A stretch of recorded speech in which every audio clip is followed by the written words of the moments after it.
Welcome back to another episode of Walford Weekly. Limited edition now because there's only so many episodes left of EastEnders. Oh yeah, we should start charging for this. We should, to keep us going through lockdown. But yeah, they announced today that they're hoping to get back to filming by the end of June. But they've run out of episodes in the middle of June, so there will definitely be a gap. I mean, they're starting filming at the end of June, They so hope. that doesn't mean that broadcasting is going to be No. from the end of June. It means broadcast will probably be, middle of July, end of July? Yeah, it depends. It depends how much they want to have in the bank in case there's another lockdown. Or, yeah, who knows? I think we'll probably be on limited episodes for the rest of the year. Maybe they could aim to like build up for Christmas and come back to like more episodes. Could be a little. They could do a big bang at Christmas. They like to do a big story at Christmas. Maybe September time they could maybe push a few more episodes. 3 out. episodes a week. Oh, crazy! We could go to. But there's a real following on the idea on social media. I don't know if you've noticed it, to actually just keep EastEnders at two a week, which I'm in agreement with, so long as it's now structured so it's 2 a week. Because at the moment, showing 2 episodes a week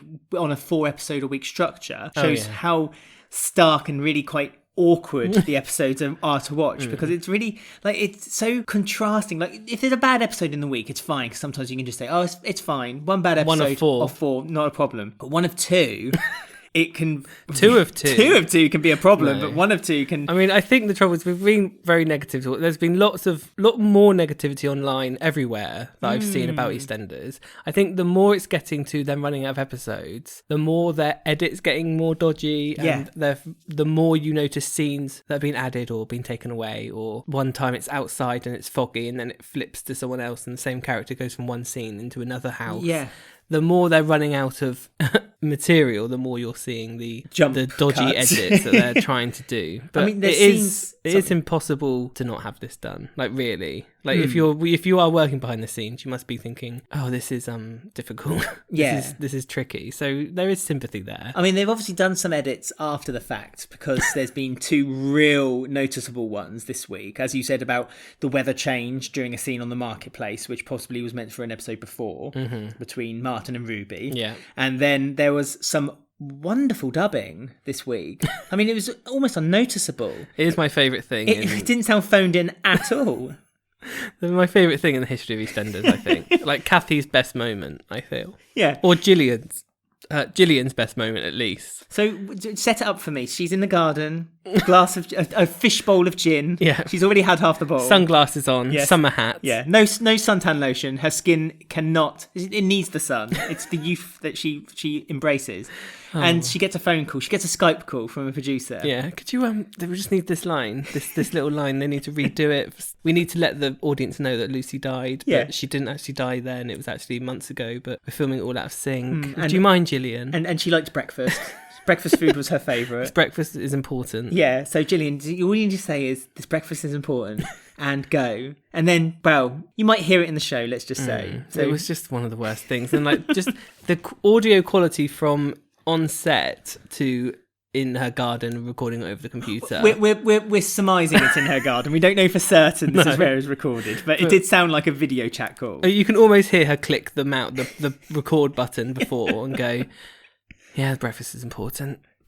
Okay, bye. Yeah. So you are on a £50,000 contract here, love. Come on. You could hear the ice clinking in her gin-filled glass. She's earning her money, isn't she? Oh, God, working from home. But yeah, that was all a bit strange. So there's all things that we can talk about this week. The episodes that we are talking about were broadcast between the 18th and 19th of May in the UK. I'm Alex, and I'm a co-host of the show. You are, and I am Ben, the co-host of the show. Oh, you 2 co-hosts makes 1 host. Right. To become 1. So the first storyline we're doing this week is Jean, because we left last week when she was having the seizure and then opened this week with that. Max asking the questions, is she all right? Clearly. And then when someone says no, he just walks off. Yeah, Max didn't care. He literally stepped over her body and just walked off. That happened to me in Tesco today, funny enough. So that was like weird. And then Suki appears, like trying to be nosy. Well, she wanted to wind them up, didn't she? Yeah, even though Jean was having a seizure. Yeah, and I think she suspected something was amiss because the way that Shirley and Kush were panicking so much, it wasn't like a concerned panic. It was a more of, oh, what have we done kind of panic. And Suki picked up on that immediately. Yeah, Suki did notice. Shirley said Jean's bipolar, and Suki said, oh, she's bipolar, is she? So I don't know if maybe Suki didn't know that, and that's why, I don't know, I don't really understand what... Suki's amazing, and like all her sassiness in the hospital, great. It's like the camp, Mel and Sharon stuff, which we all love. But it was all a bit weird that like she was in the hospital. Yeah, like, she was just there. At the bed. It was like, why is... It's really weird. Like Tina was there, who has no need to be by the bed of Jean. And Shirley and Kush, and Suki was just hanging around, like sipping her coffee. Being judgy. Yeah, wanting her cardigan back. And it's also strange for me that Shirley didn't seem to fight her corner. Because No. even when Shirley knows she's wrong, she'll still fight for her cause. She'll still stick up for herself. Like last week when Jean had that argument with Whitney at the restaurant. And she knew that really Jean was overreacting a little bit here, but she still shouted down Habiba and Whitney and Gray because she thought, well, I will support my cause. I'll support the corner of Jean on this occasion. And she didn't do it this time. And I thought that's really out of character for Shirley. But then I feel like a lot of things that happened was out of character for them this week. Yeah, I mean, even the editing's out of character. Yeah, it's just weird. And like, I don't know, like you have these storylines where you're told to... This is a really serious show with Keegan's racism and the whole court case with Whitney and all the evidence. And then you're then sat here with Suki being allowed to be at Jean's bedside when they hate each other. And no one is telling her to go away. Or they did tell her to go away, but she just stood there. She stayed there anyway. And drank her coffee and looked... sassy. and when the nurse was given the diagnosis, it's like no one there was actually technically Jean's family. So Kush probably was the only one who could have been there technically. So yeah, so surely a nurse should have taken him to one side and said, we just need to have a conversation on what's been going on here. But no, all quite publicly in a public area, she told all four of them, the reason why Jean was sick. Yeah, you can all go to prison for this. Yeah, and then it was like, oh yeah, this is Oh, actually no. Ash just had a word. You're all off the hook. It's like, oh, that old chestnut again. It's like when Ian and Jane got done for covering up Lucy's murder. The police were like, you know what? Your family suffered enough. We're wiping the case. And that was that. Yeah, so that Slate was that. Clean. So Jean then... We're assuming she escapes from hospital because surely they would have had to keep her in to check her levels and things. She would have had to be kept for a routine checkout overnight. And so having run out of the hospital, I would have thought, especially since the case had been cleared against them, surely nurses would be concerned again that Jean was going into... Well, she disappeared and she was going into a house where it's not safe for her to be in. Yeah, because the nurse who told everyone, the whole of the square, who was there to visit Jean, they said, what you should have done is contacted her support team. We would have come out and helped straight away. Yeah. Why is Kush not being like, hi, Jean's escaped from hospital and she's locked herself in the house and chucked out her grandchildren? And won't let anyone... And can we get the support, please? That's right. And we know she's not on the drugs. She's clearly unstable again. Can we, this suggestion that you made less than a couple of hours ago, can we please now maybe can we follow up on that scene that's on this scripted show? unless they've just completely scrapped the notes at the hospital because Ash kind of used her influence and was like, deleted it all. Never happened. None of this ever happened. So that's all a bit weird. And like Jean chucking out her grandchildren.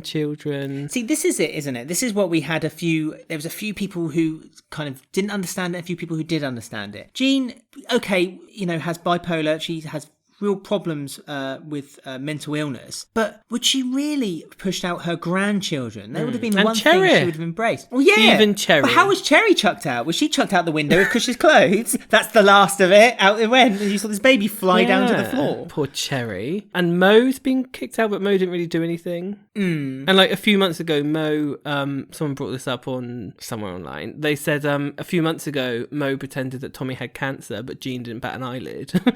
And now she's chucked everyone out. I mean, we know she's not completely stable, but it's all just at least follow up on some of these things. Like, has Kush tried to contact the support team? Has he contacted Sonia or Ash for some advice? Or Stacey? Yeah, or they have Kat? contact him. They do have contact for Stacey. I'm sure of it. They do. So it's all just questions. But they're just letting Jean kind of get on with it. They just seem to think that it's going to just fizzle out. Like, oh well, she'll get over it soon. Yeah, Kush got one of the kids to draw a letter to Jean and be like, oh, can you let us in please, nanny? And that's when you got that other reveal where she's cooking like a family meal on her own and talking to herself. Saucy beef.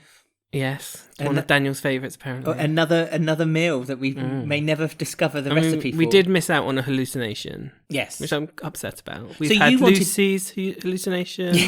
We've had young Whitney, but they couldn't fork out for a Daniel hallucination. Well, this is for me. I'm saying I don't understand for you because you moaned about all the hallucinations. Yeah, and now you want a Daniel hallucination. Excuse me. All right. I'm being sarcastic. Okay. Do you really think I wanted a hallucination? I'd love to see Ada Edmondson back for one last time in a kind of ghostly figure, like Marley Brothers and so. Yeah, she's doing that. She's sort of in the house on her own, quite dangerous. I mean, does Mo have a key? Can she get back in? I don't know really what's going on. But this is another strange thing. So Jean's had the capacity to call a locksmith, change the locks. Is this something else that we're meant to believe now? Or she hasn't barricaded the door, so there's no way that no one could get in because of a barricade of any sort. She's going to have to go out to get some more sausages and stuff. There's probably no food in the cupboards because they never stock up at the right time. I think it's a shame that they've gone down the Jean off her meds story ×5. Like, we've seen this a lot. Yeah. Like, Jean's story always revolves around going off her meds. And I know it's quite usual for people who are on lifetime meds to occasionally go off them. That does happen a lot of the time. But we've had so much character growth with Jean for the past 2 years since she's been back. Yeah. And she's had this cancer storyline. She's had this new moments with Daniel and this new life. And she had that whole thing last year when she went off her meds and she was smoking in the caravan. I was about to say, and that was done really well. And we weren't sitting there with all these questions where we can find about a million plot holes. And now we've just got it again, but like a crap version of it. Yeah. It's like, no, I don't need this again. Just characters need to move on. And they've made new aspects for Jean's character, so let's see them. I wish that she's off her meds again. I wish that they used the Be More Jean story and did it a different way. I wish they hadn't, because she had this, as you I don't know if you mentioned this as well, they had that story with Sean as well. And now Sean has shown signs that he also has mental illness as well.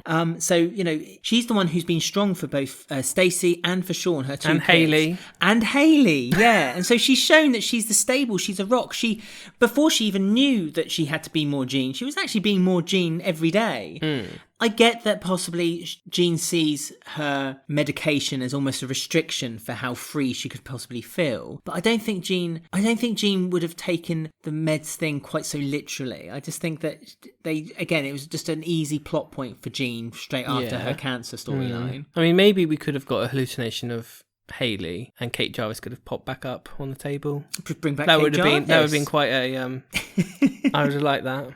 I'd love to have seen a promotional video for Kate Jarvis coming back. Just walking Hurricane down. Hayley. Hurricane Hayley, yeah, that's right. Yeah! Cherry! I'm here to take Cherry! But that's the Jean storyline. I mean, obviously, we don't know what's going to go on. I think it carries on next week into the house. So we'll see what goes on. But we also had Keegan's storyline carrying on from last week. Yes, another important story which needed to be told, but feels like it's beginning to lose its momentum somewhat. Not even momentum, but it's so hard to feel for Keegan. Like, they're really painting him as almost like an ungrateful brat, where this is such an important thing. It shouldn't be. No. I shouldn't be sitting there thinking, Keegan, what are you going on about? It's really odd, because everything that Jack was doing for him, really, Jack was trying to help. Yeah. And Tiff was trying to help. Karen was trying to help. Mitch was trying to help. And he kind of threw it back in everyone's face and still thinks they're against him. Yeah, even though they've apologised to him as well. Like, Jack's apologised, said, I'm sorry, I didn't realise... You know, I admit I was wrong. But Jack didn't really have to apologise. He gave him the USB. He said, this footage has come through, I'm showing it to you first. But he's done it twice now. The USB from last week and then another USB from this week. Oh, God. Not learning from his mistake the first time round. And I'm wondering if this storyline might have been better with, like, Issac, who's a teacher, professional. We have this knowledge of Keegan's background where he had a rebellious past. He has got a rebellious past. He has got was past a of the troubled police. Person, yeah. And now we're expected to believe that Keegan doesn't have one, but he does. See, I think they've missed a trick, you're right, with perhaps using the wrong person. Not that I don't think that Zach Morris could pull it off, because I think he can, and he has to an extent. Yeah, but there's some... Ever since that hospital scene where he had to go at the hospital receptionist... Yeah, that was unnecessary. It's all just been a bit... I don't know. I can't put my finger on it, but it's something been a bit off with the whole message. Like, he's always had the redemption, but now he wants more. And and I can understand why he feels that way, because it's a race thing to a degree. It's also a class thing, that he will always be sheltered into this category where if there's a finger of blame to be pointed, he's going to be number one on the list of people to blame. But he's been seen as innocent now. He is innocent. And it's the fact that he now wants more. He wants more. He wants more. And it's a quite an interesting question if you think about it. How far is too far to take a movement, to take a feeling, to take a view on that the world isn't equal, it isn't right for him than it is for someone like myself who's white male, and is there ever going to be truly an equality? Is there ever going to be we're all going to be one race? And also, how do you show that on EastEnders? Like, do you know what I mean? Like, we've been saying this before, like, this story has gone so far and it's reached this point, but realistically, what else can they do in this storyline to have Keegan win? I think do you know what I mean? Yeah, the problem is that they did the story by basically having, in a very short space of time, which obviously is very much what soaps do, but in a very short space of time, Keegan had one allegation after another, and then it started to become criminal allegations as well, and it started to exhaust him and wear him out, and he's tired and he's had enough of it, and he felt like, I think he got to breaking point last week, to the point that then he did upload that video online. And I do think it's interesting that they are actually showing, I don't think the writing or the way it's being portrayed has actually shown that what Keegan actually did was the correct thing to do, which is why I say I think it's interesting that the way that it's being written is there ever an equality, in the same way that everyone has a point of view of Keegan posting that video online, in Keegan's point of view, in Vinny's point of view, and in Ikra's point of view. They all said, well done, this is exactly what needs to be done. This is how you move forward on equality. And you can tell that Denise kind of agrees with Keegan, but at the same time, she doesn't want to completely say she does. That's right. Because she's with Jack. And so does Mitch. Mitch said, sometimes you need to choose your battle. You need to sometimes say, okay, I've won, I accept that, now step back. Doesn't mean you should stop fighting your cause, but perhaps choose another cause to fight. Like, he could do charity work, for instance. Like, if Keegan really wants to feel like he's doing something like useful, one man can't change the world, but a collection of people who work together can, perhaps. And maybe that's where the story should maybe head. Show Keegan starting charity work where there's inequality. He works in inequality and works in a community where equality could be worked together and doing. Work with the police. And it's difficult though, because it's like the knife crime storyline with Carmel and Shaquille. The end of that storyline was basically, actually you can't really change anything, I'm going to move away. Like, we've come out really, like, the end, and that was the end of the knife. It's not really been mentioned since, like that box that she installed and all the work she wanted to do with helping people. Like, the end of that message was like, actually, we can't end this storyline, so that's the end. Like, do you know what I mean? And I feel like that's going to be the same with this storyline. Like, unfortunately, there isn't anything that Keegan on EastEnders can do. So this storyline it will just stop being mentioned, and Keegan will just stop having all these issues or things happen to it. I agree, and going back to your initial point of whether Keegan was the right character to do it with, perhaps not, but I think Keegan with maybe one or two other characters, it would be the right thing to do, and I think this then could take the story further. Vinny, for me, seems the obvious choice. I think Keegan and Vinny are both angry individuals to the way the system works, and I think they could both be potentially the ones that would be seen to break it. But I think that if it's written that you perhaps don't, not because of their, you have an existing opinion on race or anything like that, but you see it that perhaps Keegan and Vinny, the methods they use aren't the right methods. It's not terrorism, but use something that could be violent and actually is justifiably unlawful. Perhaps they use more peaceful methods, and they learn that after they've done something perhaps which was the wrong thing to do to begin with. Their protest could be a more peaceful protest. I don't know. We haven't reached that point in the story yet, so we don't really know where it's heading. I mean, they're showing Keegan getting angrier and angrier and angrier. Yeah. But that's what I mean. You just don't want it to go the wrong sort of way. And it's kind of it's splitting maybe an audience of people who think, Keegan is completely 100% right to be angry, and he should show his violent intentions to the world and the public and fight and protest using that anger inside of him.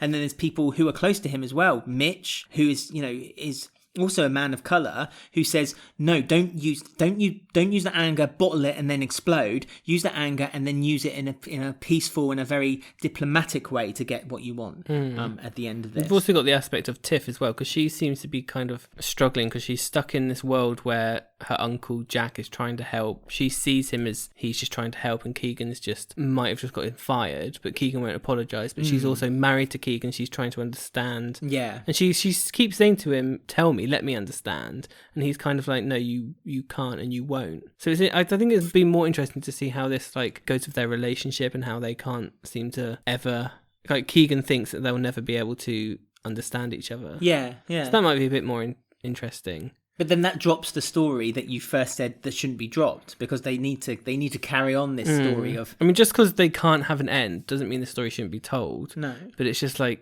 I can just see it would just vanish one day and that'll be it. But there's many parts of that story. I mean, that Tiff idea was a great idea. I completely agree with it. And that's what I mean. Make the story less one. I think that's another problem people are having. It feels one-dimensional, this story. And perhaps it's time to introduce other dimensions. So the Tiff story, where she's having difficulty understanding Keegan's point of view, you know, and maybe gets advice from Mitch, his dad, or Karen. I don't know. Yeah. Or maybe have like, Isaac was day drinking the other day, like maybe have him get accused of something I don't know, just not why. It's like we're following all these characters of EastEnders, but it's only Keegan that seems to have it done on him. That is funny, actually. You're quite right, because, you know, Isaac's story, which we'll talk a bit more detail in a second, he was going to urinate in public. Well, that's an offence. Why were the police suddenly there to see that? He was drinking to the extent of being drunk in public.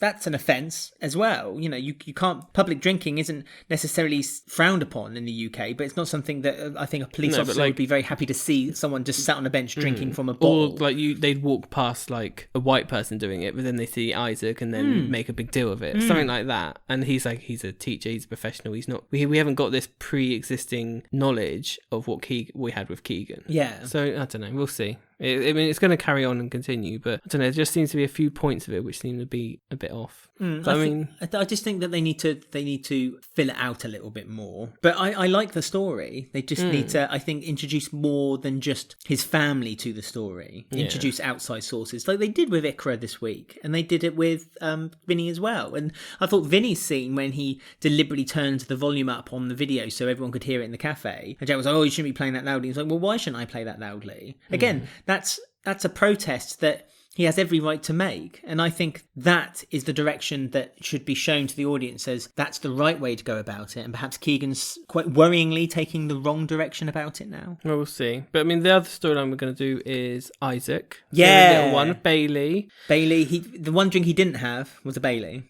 but he did get a tonic, which was Bailey's advice. He did, because he was feeling... And, you know, Bailey said what we've been saying. He's just been moping around feeling sorry for himself that this man who he thought was his dad isn't his dad. So now he's upset. But it's like we said weeks ago when this all came out, it doesn't take away all the things that he did as a father to Isaac. And Bailey kind of says that to him. And she's like, you know, you've got a chance now to have a second dad. Yeah. So lucky you, not poor you. Yeah, exactly. Stop feeling sorry for yourself. And Bailey even used the example that she has two mums. Dinah, I always used to get that wrong. Dinah? Bailey's mum. You know, she is her maternal mum. She has all those memories already that she had with her. But now she's got Karen, who's her mum. Although for how long? Because Karen's threatening to leave, isn't she? See, that's something else that Bailey seems to have just swept under the carpet. Oh, I've got two mums. That's because Bailey even knows Karen's not leaving. Like it's like the most false storyline in the world. Karen's been like, oh yeah, I want to make sure Keegan's okay before I leave, and it's like, no peril, you're not leaving, so just stop this silliness. So that's why Bailey's not mentioning it, because she knows Karen's not leaving, so I'm not worried. We've said on many occasions before this, Bailey is the only adult on the soap. She's the only one who's got any common sense. And I think it's because she's been hanging around Denise a lot as well recently, hence why Denise has become a bit more of a, you know, agony, a shoulder to cry on. Yeah, she's always there for the advice. Yeah, and she gave out advice to Isaac as well. She said that you're going to ruin your career by all this drinking. Yeah, they almost saw a lot of you, the kids, little Isaac. So she did warn him, and hopefully this will now just get him out of this rut. And because I don't want him moping around the square for 6 months until Patrick comes back. Like, they can revisit that when Patrick and Cherie are back. But they've put so much base on the story for Issac that he has just discovered his father is Patrick, that it makes you feel like they're not going to do anything with Issac now until a week before Patrick comes back, and it'll be the build-up of him waiting for Patrick to come back. Yeah, I hope not. I mean, this is a good opportunity to actually build some foundations for Issac out of the circle of Cherie, Issac, and Denise. Like he hasn't built any. But he's kind of stories with anyone else. He's kind of there with Kush. They could be a little friendship group because he's taken Kush in and Mo and all the kids. Who Issac has. Yeah, they stayed at the B&B when Jean kicked them out. Oh yeah, but that's not for Issac to book and organise. I know, but it's still a connection. He's got a connection with Kush. Where he was working with Tommy as a tutor. Yes. Okay. But you can still be friends with Kush, and that could lead to like Issac, Kush, and Martin. Maybe there's the young bucks. There's it's better than him just being on his own on that bench.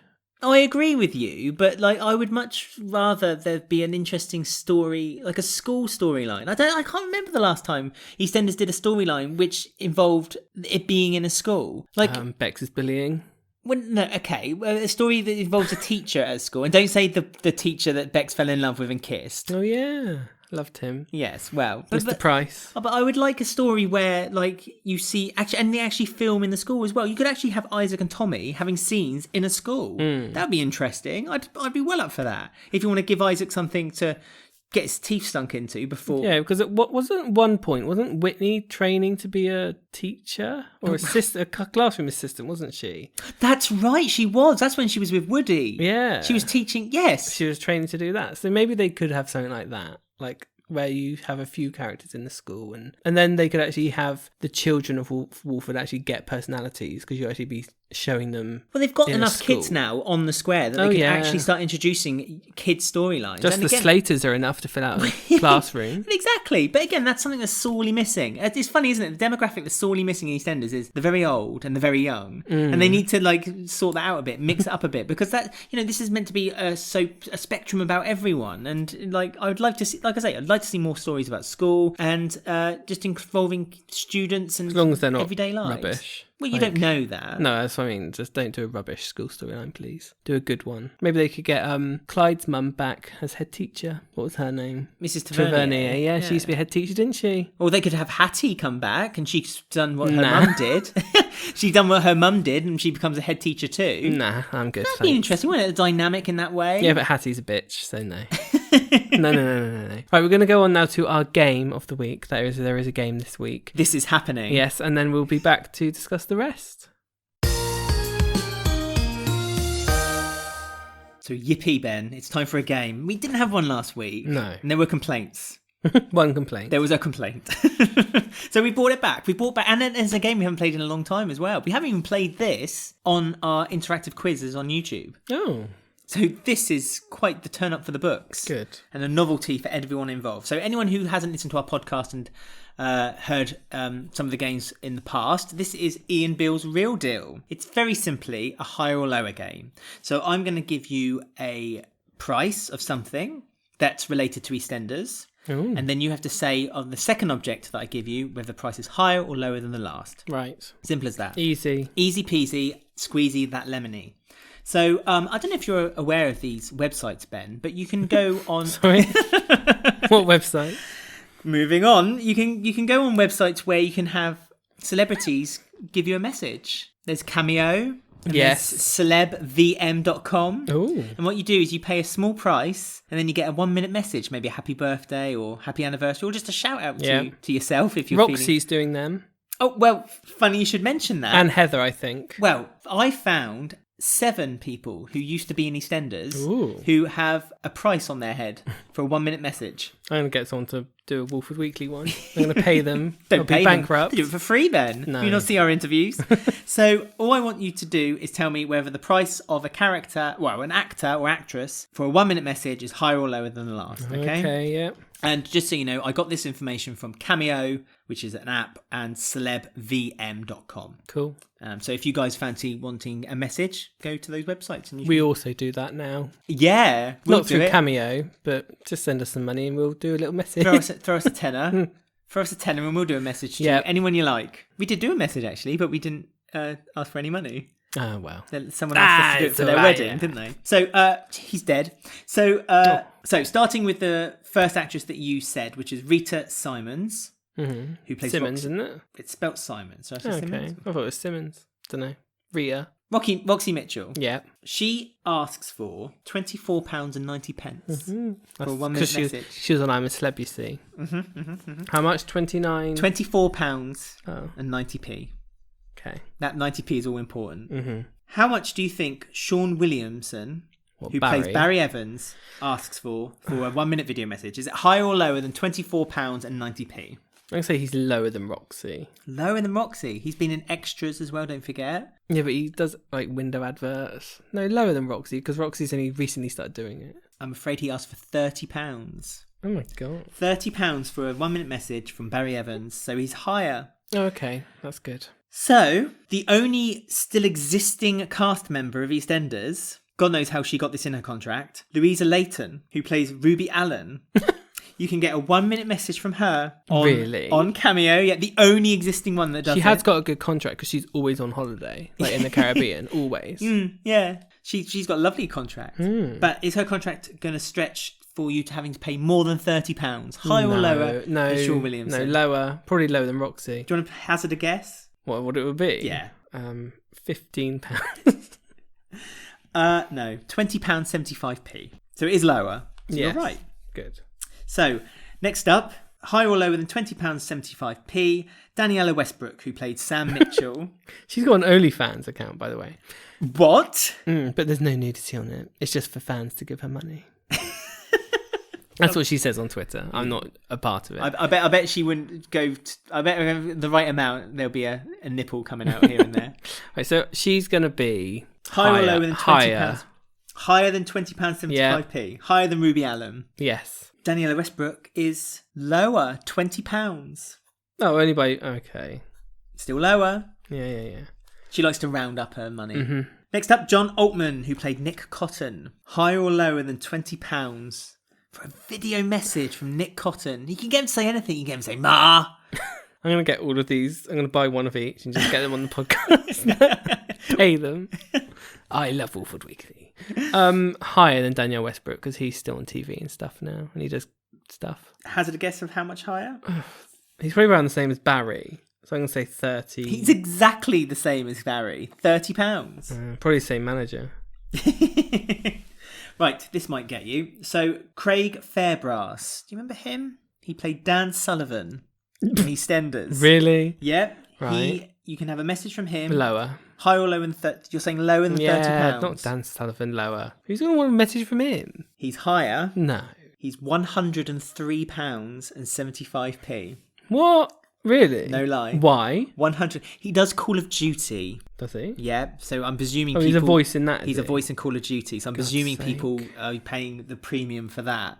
But £103 for a character that I don't want to downgrade the listeners out there, but a lot of you may not remember. Dan Sullivan, yeah. I mean, he was important-ish, but not £103. Like Not Barry's £103. Nasty Nick, an original character. Yeah. £103. Well, worry not. Next up is Cheryl Ferguson, who played Heather Trott. Ev. Higher or lower than £103.75? Lower, because she's down to earth. That's right, £25. Yeah. Didn't she famously take like the lowest paycheck for doing Celebrity Big Brother as well? Oh, did she? Yeah, she said she did it for the love of it. She didn't want to get paid. Good for her. Salt of the earth. She didn't get much out of it though, did she? Not many deals after that. Although she does lots of theatre, and I'm always seeing her doing lots of theatre deals, so good for her. But she's desperate to come back to EastEnders.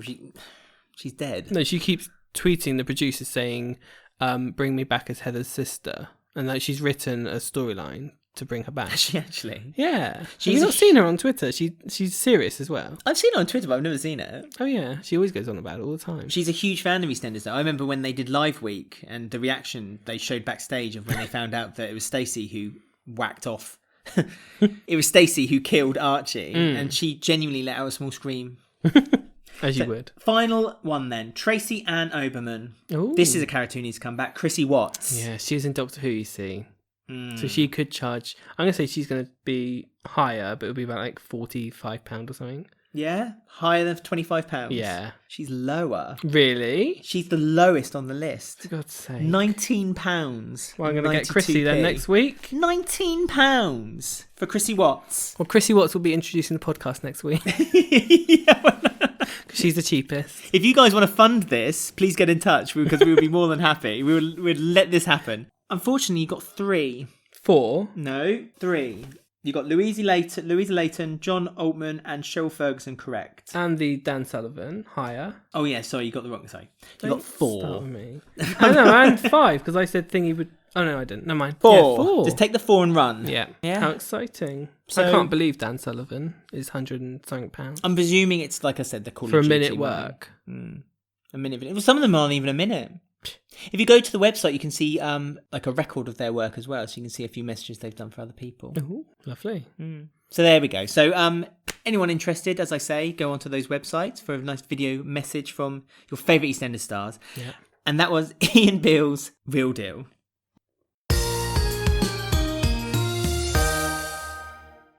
I weren't really there for the full Mitchell bulletin. Come on, this breakfast is important. I was just about to call you. So as Kathy just said, this is a very important breakfast because Lucy died 6 years ago. And like it was all a bit weird that she died 6 years ago, but it was kind of referenced in that one scene and then not referenced with Ian later on, which I found really odd because they gave Ian like a comedy storyline throughout.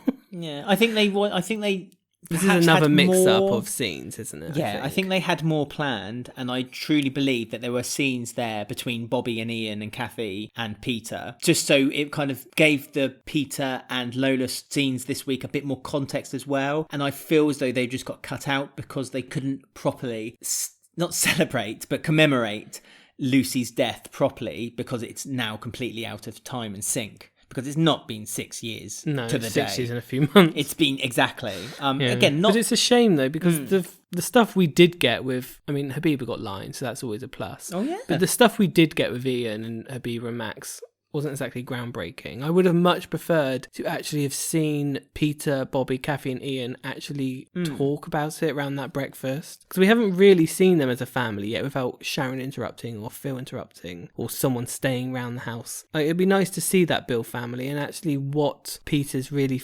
thinking and feeling about Bobby. We still don't really know what's... the relationship between Bobby and Peter is. And he's so wooden, Peter. We would have much more benefited from actually seeing that breakfast and then him storming out. Oh, I completely agree. And also it would be a really wonderfully awkward scene as well, which is what you kind of want to see. And maybe a few wounds would have been opened up again and there would have been a few home truths said to one another, which is why I say I've just got a feeling there was a scene there. There was more of a scene there somewhere. I don't know. It's weird, isn't it? I just feel like... I hope there was, because if there wasn't, it's just...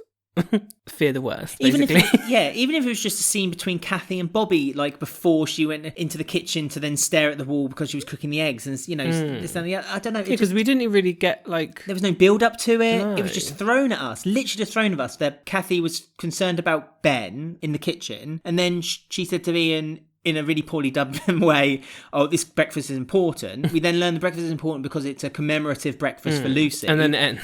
Yeah, and then Peter was like, no, I can't do this, and walked out because he looks at the picture. I mean, at least they acknowledged the fact that everyone realised that the reason Peter walked out was because he saw that picture of Lucy behind Bobby. Yeah. Which was a very well-framed shot because then he kind of put the person who killed Lucy in the same frame as Lucy, as herself. But the fact the editors added that line in saying, this is an important breakfast. Yeah. To then not show us why it was breakfast. important. Why is this breakfast important? Yeah, it's like, for God's sake. But then we got this stupid stuff with Peter and Lola where they're kind of pushing this thought of Lola and Peter like reminiscing about Lucy. But the stories that Lola told, they were never friends. They actually hated each other. Yeah. But like... They even said, do you remember that time when Lucy got you arrested? And she was like, yeah, I remember that. And it's like, yeah, they're like laughing and joking. But no, that's literally just a ploy for them saying, we need Peter and Lola to, maybe rekindle a few things. Oh, what's in the back history? Oh, that happened. We'll shove that in. But it's completely the wrong context. They even made things, which one even made me kind of lose my mind a little bit, was that they even made something up so there was something to strengthen up their bond. The eating... licorice laces. Oh, Lucy used to love these. She was embarrassed to let everyone know. I know. What? Why even say that? There was no need for that. It's very relatable. I often eat a chocolate bar and I don't want people to know. I don't know what your favourite chocolate bar is, Ben. Is it a Whisper or is it a twirl? I may never know. So, it's all very loose with loose Lola. Because they're trying to sort of they're trying to make us care about this, and they're trying to make a friendship group, aren't they? I suppose this is going very a little forced. It's very forced, and even Jay and Peter is forced. Oh god, it's the most forced. It's like one week they didn't even know each other existed, and the next week Jay is giving Peter a job at the car lot, which is another weird thing because the official spoilers from a while ago said that he was working in the funeral parlour. Yeah, so I don't know how this has happened. So that's really weird. Recon. Yeah, but how? They must have done that real last minute though, because the spoilers were sent out to press about him working in a funeral parlour. But now he's in a car lot. Maybe they do a throwaway line next week, and Jay said, "Well, I gave Peter the job at the funeral parlour, but he said he just didn't want to do it, so I gave it the car lot instead." It's so stupid having him in the car lot because he's a personal trainer and he has clients. It's like, and also he cannot walk in the car lot shed or the building without having like a giraffe to bend his neck down slightly to walk backward and forward in that room. Yeah.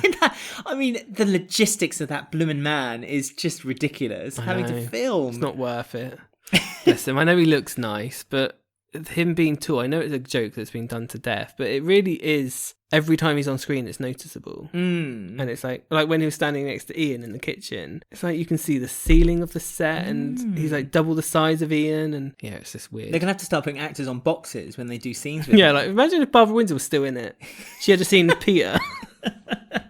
She'd come up to his nipples. She'd put on like 4 boxes for her. Yeah. But yeah, the whole thing is just ridiculous because like Peter and Jay were in the pub having a little laugh. Jay wanted to go to the toilet and then Lola then said to him, "Oh yeah, you know, because we've had this reconnection about Lucy, maybe you could keep quiet about it." At least they explained why Peter doesn't like lies this week when he said his and Lucy's relationship was built on lies, and that's probably one of the reasons he blames himself for why she's died. And so now that's why he doesn't like lying to people, but he understands now that perhaps sometimes a little white lie needs to be kept between friends, and so he won't say anything. But then Lola, for the second time as well, I may add, on the episode, touched his hand in a kind of a thankful but somewhat suggestive manner as well. Yeah, she fluttered her eyelashes a bit, and of course, you know, who should spot it? Well, we've got characters on the square who doesn't have a storyline. I could name 10. But who? Isaac could have this as his story. Isaac, yeah, Martin, Ruby, Max, Denise, Karen. She could have her own storyline. Bernie needs some stories. Yeah, she needs some. She'd like this as well because she'd be torn. She'd be like, "What do I do? I'm torn." But no, it's another storyline for Ben. Oh, because he saw her touch his hand. And I know that he hasn't got enough. He's already got 3. 3, 8. But I guess it's because he's Jay's like best friend or whatever. So that's like another thing for Ben to worry about. Well, hold over Lola because clearly that's going to be something he's going to use as a bait and a threat for her later on. Real empty threat, but I just don't care about any of them. So that's.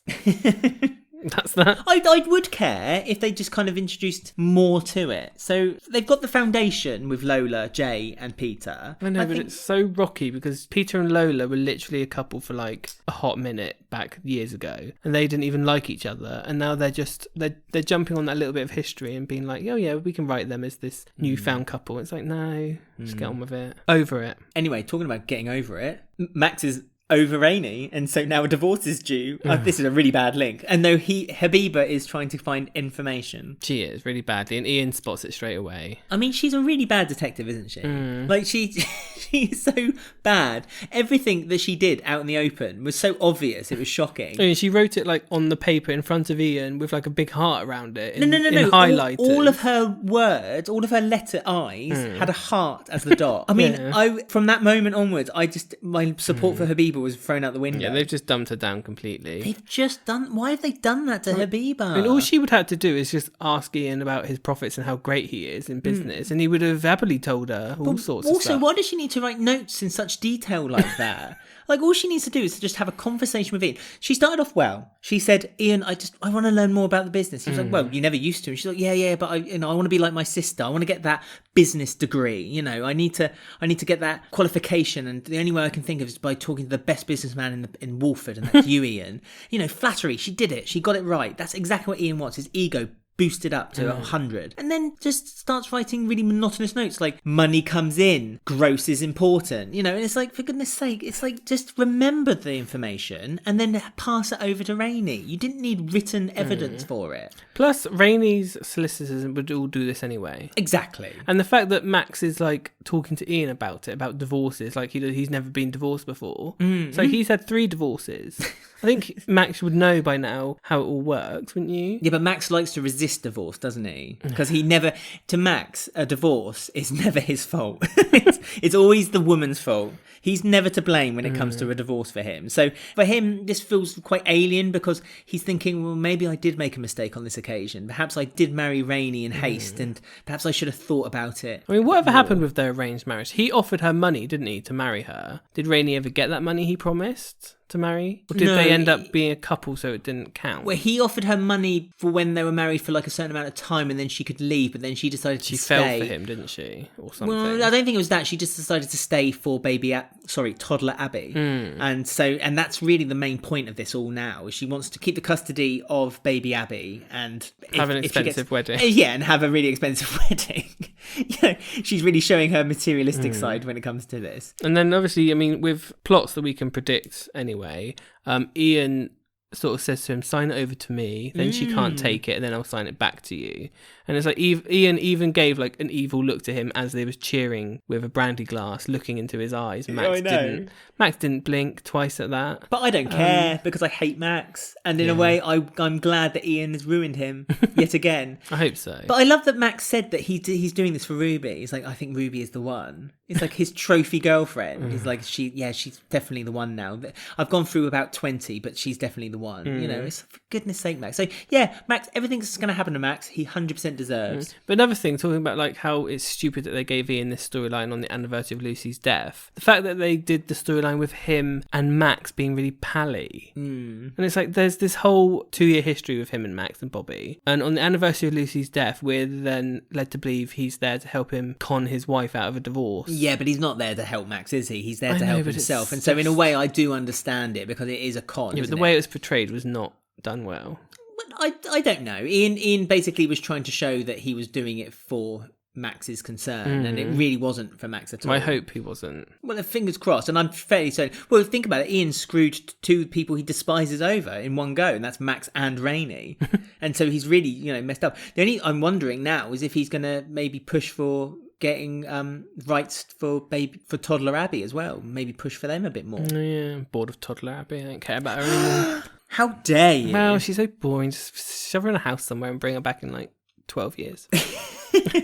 So we've got Ben and Callum to talk about and Phil. And yes, Danny Hardcastle was back. Woo. I don't listen to his scenes anymore. If there's a scene between Danny Hardcastle and Phil talking about a job, I just don't listen to them. Oh, really? You just zone out entirely? I just don't care. I just do not care about their job. I enjoy it because I get to reminisce about the days when I used to enjoy a bit of Hollyoaks. But they're still going on about their job and whatever. We got Ben, whose operation got cancelled because of Kathy. We'll blame Kathy. Not Kathy's fault. It's something that should have been a routine thing doctors do. Literally walk in, just take the temperature. Oh, you've got an illness. We can't do the operation anymore. Right, Ben blames Kath. Well, it's just nutty. Why did no one spot this until now? Would they have just gone ahead and done the operation and nothing would have been said? Also, the thing I hate is back, where they keep bringing up that Kathy was dead. I thought they'd put that to rest, because a few months ago someone said it, and she said, I had enough of that now. And then we thought, okay, they've put a line under that stupid joke now. But no, it was back. And it was a good line from Ben, but I was just like, for God's sake, stop bringing up that she was dead. She was actually in Ben's life more than what Phil has been, still up to this day. And she's the one supporting Ben in the hospital more than what Phil had been doing the whole day on that very day. All Phil does is judge him because he's deaf and waiting for him to be a Mitchell and not be deaf. Also, after his boat accident, after the accident on the boat, Kathy was the one mothering him, sitting by his bedside, remember? She was giving him medicines, baking him bacon sandwiches. All off screen, unfortunately, so we never see any of this. But you heard about it, so you know that there's that bond between Kathy and Ben. But it's just a cheap shot, isn't it? It's just a cheap shot to remind Kathy that she was dead for well over 10 years. When she was being abused by her husband. It wasn't her choice, but we're still going to bring it up, Kathy. But how dare Kathy fake her own death. I mean, it's because Ben is upset because he thinks this operation is going to be the thing that it's all going to be fine afterwards, and my dad's going to love me and accept me again, and I can be the gangster I've always wanted to be. Yeah.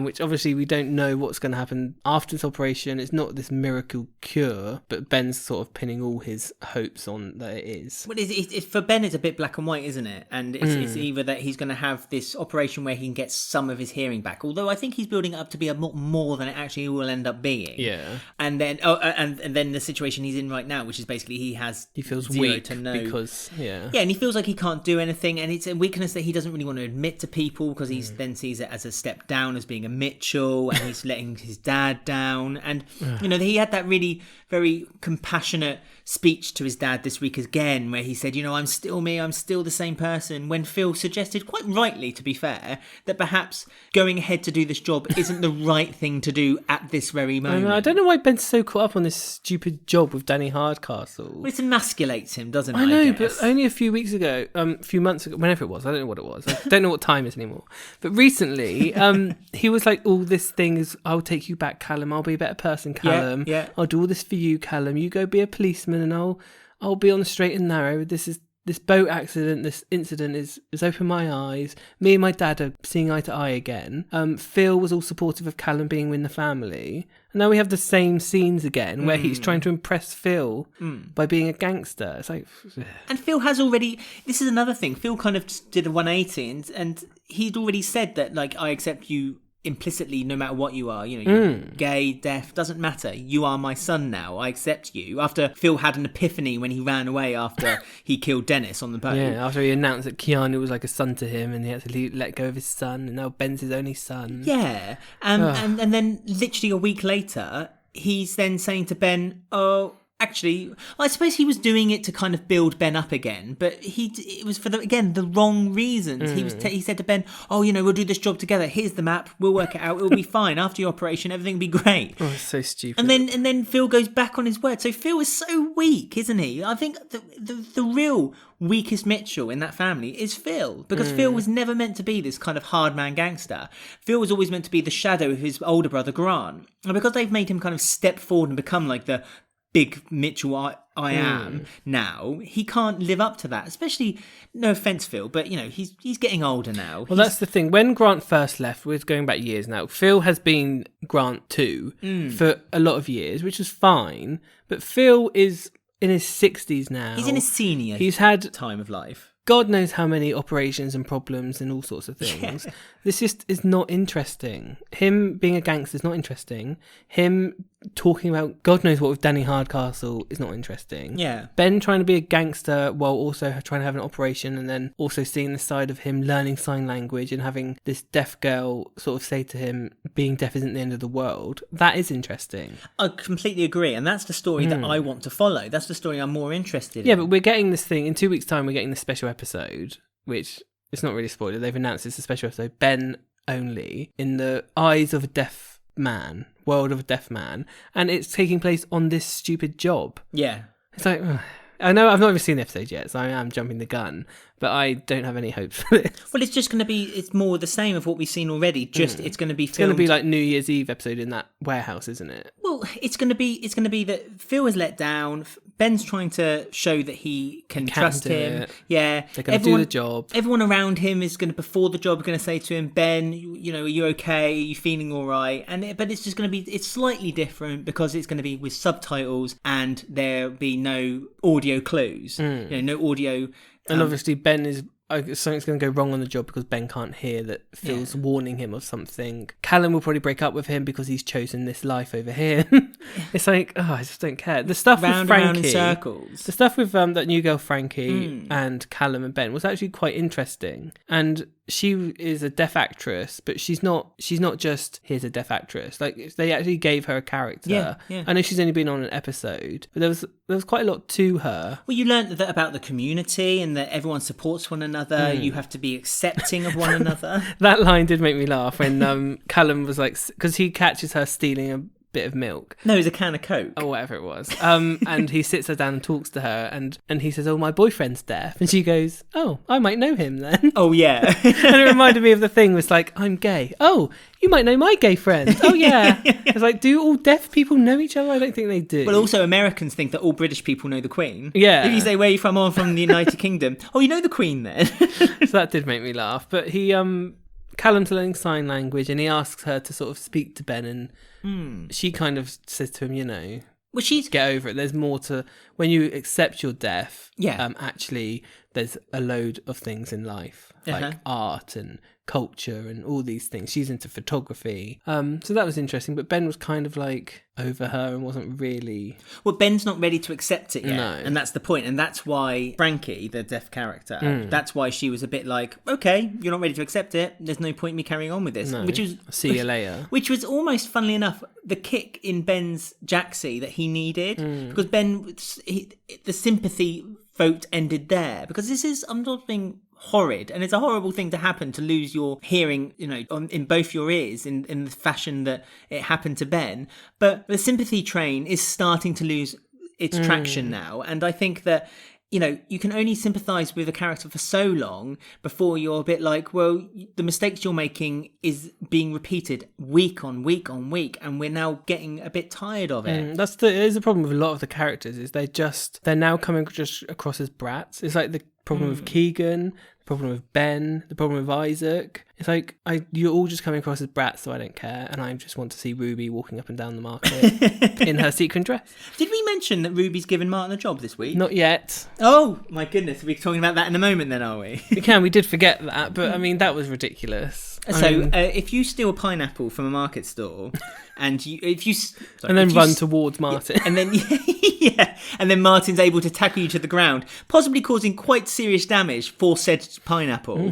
I mean, how much is a pineapple? What, £1? I know his markup, his value is probably quite small for Martin, because he does sell a very small variety of fruit and veg on his very small market stall, and he has to sustain the lives of about 10 people in his household, family and indirect family. But at the same time, there's overreacting, and then there's Martin catching a child of 12 with a pineapple. And he stole a pineapple, and then Ruby was like, "Oh wow, do you want a job? Be my bouncer?" It's like, what? Why didn't the guy run past Ruby and steal her handbag or something, or steal someone's wallet, and then Martin could tackle them? Yeah. And then Ruby would be like, "Oh, thanks for getting my wallet back. Oh, maybe you could have a job." But it's just ridiculous. I mean, the one good thing is the photos from next week, Martin's in a suit. Oh, okay, that's exciting. And he looks news. very nice in a suit. Will Martin stick to the job as presumably a bouncer, a bodyguard for the nightclub longer than Kush? What, one... Kush did one night. One shift. Yeah, Kush did one shift. With his heart condition. And he was desperate for the job. He had to make money. Remember, because he was going to get married to Denise. They needed the money. This is when Denise and Kush were still together. Remember that? When she gave his undying love to him as he was going into the operation theatre? I love Denise and Kush. Remember how Denise fought to be with Kush because Carmel didn't agree with the relationship? Do you remember that? Yes. And then Denise just said, "Oh, I don't really want to be with you anymore," and then broke up. And then got a Jack. But yeah, it was all a bit weird with Ruby. They're obviously moving towards like a Martin and Ruby thing, because they did sleep together. Which I'm on board with, I must say. They're quite good as a couple. I'm on with that, yeah. And also it's good because Ruby is obviously Stacey's best friend, so that kind of gives a bit of an angle there. I don't want them to not be friends, though, because I like Ruby and Stacey's friends. But I don't want... I'm sorry to any... Startin fans out there, or Macy. Stacey and Martin, yeah. Yeah, any fans out there, but I'm really over Stacey and Martin. I'd rather see the rekindling relationship of Martin and Sonia. Yeah, but the trouble is that if Martin is now with someone else, you do know what that means, especially if Martin is with Ruby. Stacey comes back, who's now single? Max. Oh, of course. No, you don't want that. Oh god, yeah, that's going to happen, isn't it? Yeah, because he'll be sniffing round straight away, being all upset because his girlfriend went with Martin, and Stacey will be upset because her best friend's with her ex-husband. Oh, I've not thought this through. It'll be Christmas time probably, because it always is. I suppose Max and Stacey have always been on the cards, though, haven't I they? know, but I don't like it. No, I don't like it, but it's always been there. It's always their relationship is as old as time. It's like Beauty and the Beast. They're like Pat and Frank, aren't they? Exactly. Every Christmas they'll have a quickie. Yeah. Every few years. Oh, maybe they should do a story when they all go to Butlins. I'd enjoy that. They need to do something off the set. As soon as this horrible pandemic is over, I want to see more stories off this. A bodyguard could have been a better job for Peter. if anyone had to do this job. Since he's a personal trainer and he's tall, he could catch everyone. And Peter and Ruby would have made sense too, I suppose. Yeah, but no, alas. I mean, I don't think there's much else to say about Phil and Ben. We kind of just disappeared from them. We jumped off that ship, haven't we? But I think we covered most of that. I mean, there's Sharon week next week, which we all love. There'll be a lot more to talk about next week, I and then the week after that is obviously the big Ben episode. So, and then the week after that is the last week ever. Yes. Not ever. Sorry, I shouldn't. Could be. We're going to get complaints. So that's the whole week done. Lovely. Should we see what people out on the socials have to say about the week? Yes, we'll hear all their comments now.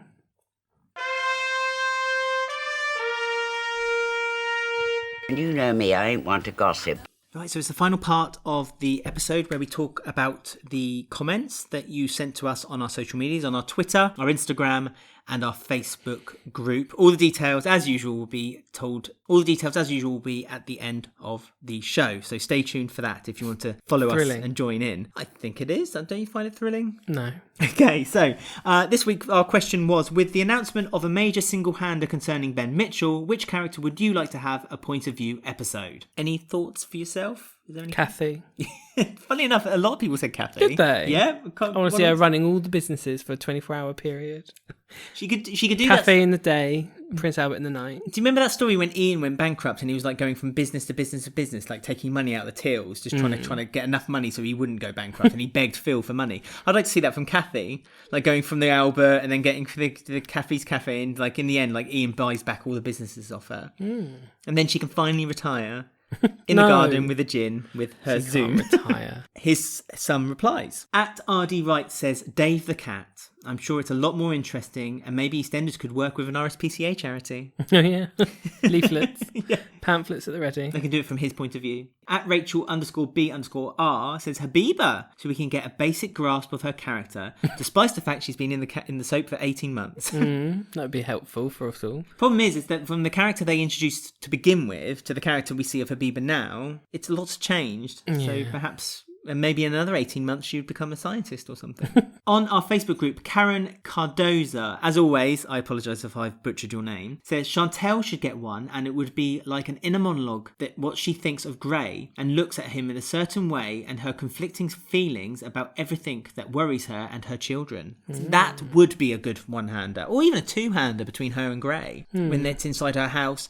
I mean, that would be something that could be easily written and introduced if they're going to talk about being on lockdown during the coronavirus on the soap. Or even they could do because they like to do it like a bit special, don't they? Like when the Stacey one was, they like to do something different.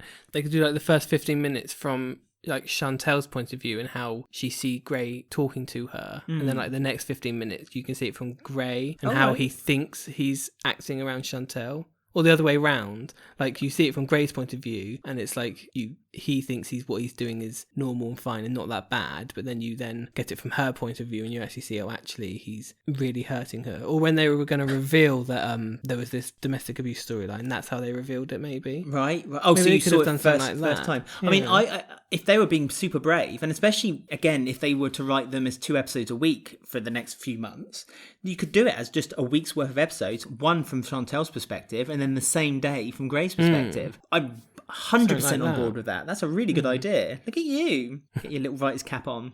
K.2010_ on Instagram says Keegan is going through a lot at the moment. He should have a POV episode. Yeah, they could have done that. It's picking the right moments in the storyline to do them, isn't it? Absolutely. And one I completely agree with, CW_1814, again, going on the whole COVID-19 stories that they could potentially do when they come back. A day in the life of Sonia as a nurse as she treats patients. I was thinking that with her or Ash or something. That'd be good. I mean, again, it's a story that people would need to learn and know, because our NHS doctors in this country and doctors around the world are going through a real hardship, and to see it from Sonia's point of view, I think would be great. They could even have at the end, Jags is in there and he's the one that ends up dying at the end. Why not? I mean, do you think they would kill off a character? What, off screen? Not off screen. Well, on screen or off screen. Jags maybe off screen, but like with a link to the whole coronavirus. They could do it with Doc because she won't come back. Oh, I don't want them to kill her off screen. No, but that's the only one that kind of could, I guess. Oh, they need to do on-screen death for Doc. Please come back for that, please. Too late. All right. Well, so a few general comments now on from people on, again, our Facebook group to start with. Rachel Richardson has said, Suki is the only character I am here for. The actress is a cut above the company. Far-fetched, but she reminds me of Meryl Streep. Every way, including her eyebrow raise and her facial expressions. She is very good. Like, she went up to the random extra and talked about her cardigan. And it's like, I wonder if that was scripted. Was that just something she thought would be realistic? Yeah, you could tell that she had a cold as well when they filmed. Oh yeah, she had a very gravelly voice, but she still did it. I mean, Suki, long may she reign as a character. And she does need a bit of like depth though, like to find out why. At the moment, she's kind of like this sassy bitch who just stands there. So yeah, just need. I think she needs a character to soften her, and so a bit like Jean and Shirley. Like exactly, Jean softens Shirley, didn't she? But Jean doesn't really need another character to soften, which is a shame though, because I think Jean and Suki would be an interesting dynamic. Maybe Ash can soften her. Who knows? No, I don't think so, because we've seen that Ash is a very fiery character too. Ikra then. Jess McVeigh on our Facebook group said, it really wasn't my favourite episodes this week. I feel like it chopped and changed too much. No characters were given any time for development. I agree. No, they never are anymore.